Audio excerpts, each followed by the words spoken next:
Who's gone? And who's back?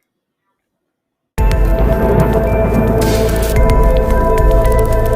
is up, everyone? Welcome back. It is Black Adam week. It officially comes out tomorrow, but of course, there are showings that start today, Thursday. I saw it earlier today in the afternoon. Going back tomorrow on a Friday night, which I know is going to be packed out with a bigger, with a bigger audience. I want to share my thoughts on the movie, even though I'm going back to watch it again tomorrow. But I think it's good to share thoughts kind of when they're fresh, after the first time watching the movie. I think the only spoiler, I think the only thing that I would get into spoilers about is the credit scene that I think is probably not a spoiler anymore, because if you don't know about it by now and you've managed to avoid it the past week, then you must just have completely managed to stay off the internet altogether, which if you're watching this video, you probably haven't been staying off the internet, because YouTube is one of the places that you could not avoid that spoiler, even if you wanted to.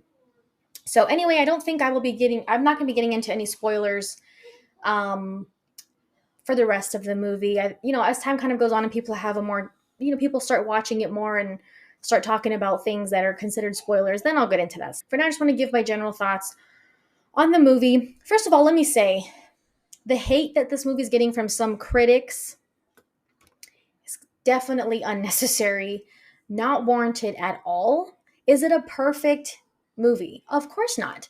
No. But the hate that I've seen some of the critics giving this movie is pretty surprising. Well, I don't know if I should say surprising, because we all know that there's critics, but some people have really just been like nailing this movie, and I don't think that that is warranted at all.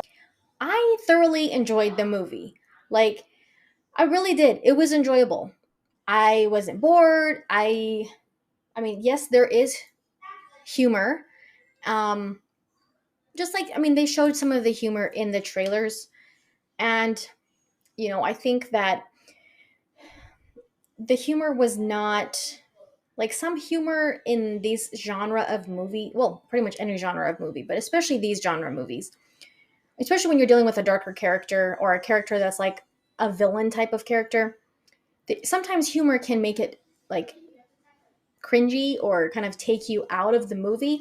I didn't experience that with any of the humor, but at the same time, I can see that, just like we have seen with other movies in the over the past few years with Warner Brothers, they really want to make a point that, like, oh, don't worry, we're going to have jokes and humor in our movies. So I'm sure Dwayne Johnson and everyone else at Seven Bucks Production, I'm sure they had some, battle, and the director, I'm sure they had some battles back and forth with the old regime, since this movie is under was under them. I'm sure they had some battles back and forth about, I'm sure the studio was telling them, add humor, make sure there's humor, things like that. I'm sure they had to kind of give in to some of the studio's requests, because we have seen that happen time and time. We know that that's what the old regime has been wanting to do ever since, Man of Steel, BVS, then that's why they've been trying to do that. So I'm sure that they kind of had to contend with their own struggles with the studio as far as making it more comedic in some parts, because there is more humor than I expected it to be. Granted, a lot of the humor does come from Black Adam being this 5,000-year-old, I don't know if you'd call him a person, I guess he's a person, um, person kind of now waking up in a modern day, in present day, 5,000 years later. Like, there's going to be comedic moments from that, because he doesn't fit in with the modern world. So there's going to be comedic things from that, which I think that's the appropriate kind of humor that you would expect from the lore of Black Adam, kind of like with Wonder Woman when she comes to, the world of mankind. There's humor because she is everything, she's very this fish out of water. Those fish out of water moments is a lot of what the humor is in this movie. But there are other things that you could tell was probably because the old regime, just wanted there to be more humor. However, like I said, it wasn't cringy and it didn't take me out of the movie. Now that the old regime is gone, I'm sure Dwayne Johnson and whoever, you know, does other Black Adam movies, or, movies with Shazam, Black Adam, Superman, will probably have more of a say on whether or not, how they decide to include humor and things like that. So that's one thing I could see people kind of. I don't think that'd be a complaint from me, but again, you can see the old regime, kind of, that you can tell that that's probably was their thing that they wanted. Um, I think maybe one of the main critiques people would be giving this movie is the runtime. Now, again, these things go back to the old regime because they've been stuck on this 2 hour runtime, and they think that, and they seem to want to do this with movies that are introducing a whole bunch of new characters. In this case, a whole bunch of new characters, a new like world basically. We have a little something, you kind of are familiar with it because of Shazam, but this is a whole nother side of that, and a whole bunch of new characters, and they still want the directors and the filmmakers to be able to do all of that in 2 hours. And it usually, it doesn't really benefit movies when they do those kind of things. For example, I think with the JSA, all of those characters, that's probably where cutting down on the runtime is the most noticeable, because you could tell that that was just something that of all the things in the movie, I think that, and maybe a little bit of, maybe not as much for the villain, maybe a little bit more time for the villain to kind of give some more story for him. But the JSA, I think, is where it needed the most, like, is the section of the movie that needed the more time to kind of flesh out and give a little bit more backstory on. And I know they're not going to go into like completely into depth on all the JSA characters, because for one, you don't really have time to do that and tell the story of the rest of the movie, the main plot. And they want to be able to expand and continue to use the JSA characters and kind of dive more into their own stories if they do, like in other projects. So I get that. But if you're going to introduce these characters, you need a little bit more you need something, you like, there has to be something. And I think the JSA, bringing them in, is kind of where, that's what took, I think, the biggest hit as far as the runtime, in my opinion. However, again, that goes back to the old regime. So I'm sure they had to make compromise. I'm sure, they had to give in to some of those compromises if they wanted to ever get this movie out, because it took so many years. But I will say that Dr. Fate is awesome. Like, he was super cool. Like, he was just so cool. Pierce Brosnan was great casting. He was very, very cool. Like, it was an amazing character to see in live action. And speaking of live action, speaking of action, the action is definitely the highlight of the movie. In a lot of ways. The action is incredible, in my opinion. Like, the action was great. Yes, of course, sometimes action, that's kind of when you see some of the, little wonky CGI things here and there, but it really wasn't a lot of moments that I felt that way. Just a few things. That's always going to happen with these movies that are CGI heavy, but Dr. Fate and his visual effects and his character and his powers, like, he was just really a standout. For sure. And his suit's amazing. Aldous Hodge as Hawkman was also a standout. I think he played the role really well. The dynamic between him and Black Adam, and also he and Dr. Fate, you can tell that, like, they're pretty much the only two in this universe, in this movie, the only two original, like, JSA members. You could tell, like, I think they established pretty well, like, that you can tell they have a history and a bond, and sometimes they don't always agree, and, things like that. But then Atom Smasher and Cyclone are the they're the new ones. Cyclone, I like her. Like, Quintessa Swindell, I think, was perfectly fine in the character, as the character herself. But when she's, like, her powers are not entirely useful, in my opinion, in this movie. Maybe against a different type of villain or an anti-hero, but against Black Adam, someone on that power level, I don't I didn't really feel like her powers were utilized in a way that really did anything effective for this movie and for this character going up against Black Adam. Adam Smasher, he is like, I hope it's not really a spoiler, but he's like completely brand new to doing this superhero thing. And so, but I think that was kind of a cool way to start with him in this character so they can build him out more throughout the universe, because then it gives him time to like, he's figuring out how to do this and how to be huge and like not be so like he's like he could obviously be dangerous like that, and cause a lot of destruction. He was a lot of the comedic relief as well. He's like the younger guy, but again, he's new to all of this, and so you kind of expect humor with that as well. Um, so they definitely gave his character like this is the complete beginning for his character, and they can take that and grow. But I think also they could have used his powers a little bit better too, because with those powers like growing and getting huge, kind of like Ant-Man and the Atom, those kind of powers can definitely be useful in a lot of ways, and like against super powerful villains or people, characters that are like godlike powers. So I think they could have done better with how they kind of used his abilities. But for sure, like I like them though. Like Noah Centineo, I was a fan of his anyways watching his Netflix stuff. So like the casting, I think decisions were great, and his character was likable. But I think for sure Hawkman and Dr. Fate were the standout characters of the JSA. And obviously, they're the super powerful ones. So you expect them to have, awesome fight sequences and awesome action, battling with Black Adam. So the action was definitely really good. And the way they showed Black Adam's powers and him using his powers, I think they did a really good job of establishing him as a god character in the DCEU. And there were some twists and unexpected things in the story that I also appreciated and enjoyed. I'm not gonna share that in this video because it's too early to go into those details. The villain Sabak, I think they could have spent a little bit more time on his story, but I don't think his character took as much of a hit with the runtime as much as the JSA members did, because you do get a pretty good like story for the villain as far as knowing why he becomes Sabak.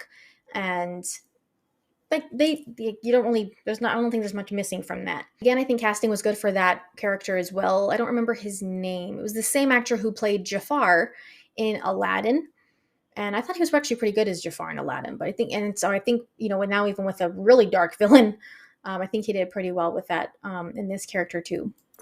And it did come out recently that before cuts were made to make it PG-13, so the MPAA originally rated it rated R. And then they made cuts to make it PG-13. There's parts of the movie that you could tell where they had to probably do a different take or you don't see everything because it would be too, parts that are violent, because then it would be going into the rated R territory if you saw everything, you know what I mean, that was happening. I will say at the end, there was definitely something that I was like, oh, I can see how this could be rated R, which it's Black Adam. And he is brutal. Like the brutality that The Rock has been talking about. I was like, I don't always get that from the trailers. Well, yes, you can tell that I could see how this could be rated R because of the brutality and the violence, how they had, without editing certain parts out or certain things to make it PG-13. I don't doubt that after more people see the movie, people are going to be asking or petitioning or, wanting to see the rated R version. Again, I'm sure that was something that the old regime was not going to be okay with. Granted, they allowed the Suicide Squad to be rated R. Birds of Prey, like those kinds of things, rated R. I don't see why you would have a problem with this being rated R. He is an anti-hero and he is very violent and brutal. Maybe I don't know. They just have had a problem with that because they want a bigger audience than just for rated R. But obviously when the director and Dwayne Johnson, when they're making the movie, they know when they submit to the MPAA, they can kind of make a pretty good prediction on what rating they're going to get, especially if it's because of violence or graphic things like that, I'm pretty sure they probably knew it was going to get it R-rated. So maybe they wanted it to be. Maybe they wanted it to be, and the studio didn't want them to do that. I don't know, but I don't doubt people are probably going to ask for that very soon. Overall, I definitely enjoyed the movie, and I'm still waiting for more people to see the movie. I'm not gonna share a spoiler image because I know there's still some people who have not seen it and don't want to see it yet. So I'm just gonna wait until more people see it, and then I can start sharing him, and then I can put the image of my personal favorite thing about just the Black Adam movie coming out in general. And it was just so surreal to be able to see. Spoiler alert, in case you don't know this. If you're watching this, you probably know by now. I can't believe Henry Cavill is back. It is surreal. It was awesome. My heart was pounding. I can't wait to see it again tomorrow with a packed out theater and probably have more people cheering and excited about it. For anyone worried about his portrayal or his characterization, do not be. The suit looks great. Pictures that you have probably seen leaked online. The color looks different. It even looks different on my phone. It looks different on screen. And his line delivery was perfect. It was confident, but at the same time, like, hopeful and like very similar to what it reminded me the most of. And someone else in a group chat shared the same sentiment. And it was the exact same thing that I thought of too with his line delivery, is the confidence that he showed and exuded when he showed up during the fight in Zack Snyder's Justice League and saved Cyborg.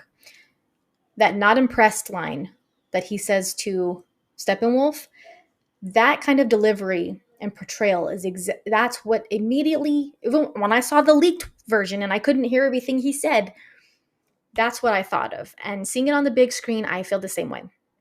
And I cannot wait to get more of him. Like, I just cannot wait. And I'm excited to see all of these characters return as well. And I know from the critics, this movie's been getting some hate, but again, there's critics out there that are going to hate DC no matter what they do. I think we all need to have realized that by now. I don't think Dwayne Johnson cares, and hopefully the new regime realizes that this is the score that matters. The audience score is at 89% right now. And I know things, they fluctuate as more people watch the movie and more people post reviews, but this is what matters. This is the reception. This is the point of view that matters the most, is the audience.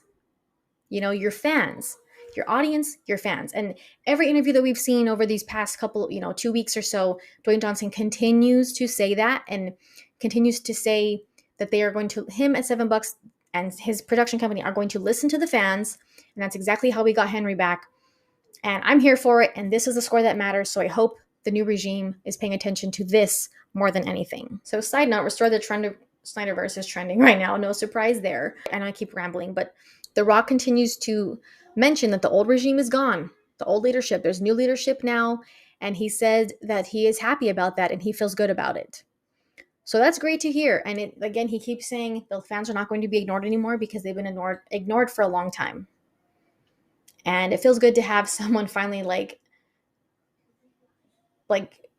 sticking up for the fans, and someone who's in a position to be able to, kind of, even though he still had to put up a fight for this for all these years, but at least someone that is there now working with these people, the new leadership, and can say he has been paying attention and knows what the fans want. And I just love listening to these interviews from him. He continues to say that because we've never heard that from the old regime at Warner Brothers ever. It's like the opposite. Like he said, we've been ignored and ignored and ignored. And you're not going to get anywhere like that. Who's gone? And who's back? So I'm going to stop rambling. Overall, I really enjoyed the movie. I do recommend seeing it. It's definitely worth seeing in theaters and seeing the cool action on screen. Seeing, hello, yes, you want to see that on the big screen. It is worth seeing in theaters. The hate that some of these critics is giving it is just not, no, not necessary at all. I just feel very optimistic moving forward with the DCEU finally. And it feels good. It feels good. So thank you guys for watching. Check out the links in the description. Any videos you might have missed recently. And we'll see you guys next time.